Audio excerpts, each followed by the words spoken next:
నమస్కారం. అనుకున్నంత పని అయిపోయింది. కుట్రదారుడు రేవంత్ రెడ్డి గారి యొక్క దుర్మార్గం వల్ల బీసీల నోట్లలో మన్ను కొట్టబడ్డది. తెలంగాణ రాష్ట్రంలో ఉన్నటువంటి ఒక మహిళలకు అన్యాయం జరుగుతూ ఉంది.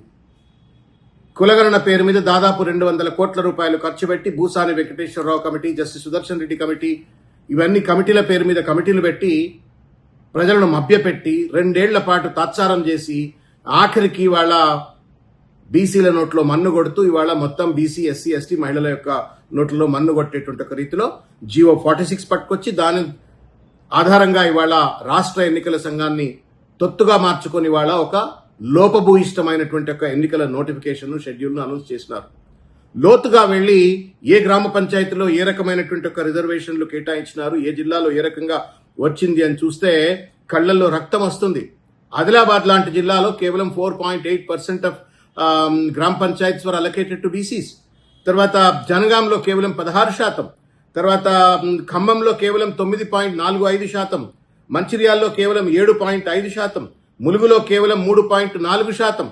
ఇట్లా అనేక జిల్లాలలో, నాగర్ కర్నూలులో 13%, నల్లగొండలో 15%, అసలు బీసీలే లేనట్టు మొత్తానికి వాళ్ళకి రావాల్సిన కోటాను కూడా గండిగొట్టే విధంగా ఇవాళ రేవంత్ రెడ్డి గారి ప్రభుత్వం ఇంత దుర్మార్గానికి పాల్పడ్డది. ఇంత దుర్మార్గానికి వీళ్ళు వాడుతూ ఉంటే ఎన్నికల సంఘం వాళ్ళకు వంత వాడినట్లుగా ఒక లోపభూయిష్టమైనటువంటి ఒక జీవో 46 పేరు మీద ఎన్నికల నోటిఫికేషన్ ఇచ్చినారు. మహిళల విషయానికి వచ్చినట్టయితే ఏ జిల్లాలో గానీ, ఏ గ్రామ పంచాయతీలో గానీ, ఏ మండల్లో గానీ 50% వాళ్ళకి రావాల్సినట్టు ఒక కోటా కూడా దాటినట్టుగా దాఖలాలు కనబడతలేవు. ఇది మోసం, దగా, కుట్ర. దీనికి తప్పనిసరిగా ప్రజలు ప్రజాక్షేత్రంలో కర్రు కాల్చి రేవంత్ రెడ్డి గారికి వాత పెట్టాలా. రేవంత్ రెడ్డి గారి జేబులో నుండో ఆయన ఆస్తుల్లో ఇవ్వమని అడలే, రాజ్యాంగం ఇచ్చినటువంటి ఒక హక్కులను కూడా పూర్తి స్థాయిగా అందనివ్వకుండా కాలరాస్తున్నటువంటి ఒక దుర్మార్గుడు. ఇవాళ భారత రాజ్యాంగ దినం. Today is a constitution day.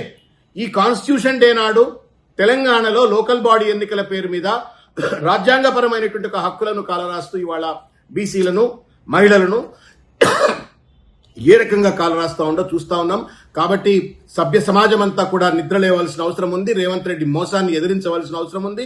క్షేత్రస్థాయిలో ఎక్కడికక్కడ కర్రు కాల్చి వాత పెట్టాలా. బీసీల నోట్లో మన్నుగొట్టి, మహిళల నోట్లో మన్నుగొట్టి, మొత్తం తానేదో చక్రవర్తి అన్నట్టుగా ఇక్కడ అంబేద్కర్ రాజ్యాంగం లేదు, అనుమల రాజ్యాంగం ఉందన్నట్టుగా వ్యవహరిస్తున్న రేవంత్ రెడ్డి ప్రభుత్వానికి తగిన గుణపాఠం చెప్పాల్సిందిగా విజ్ఞప్తి చేస్తా ఉన్నాం.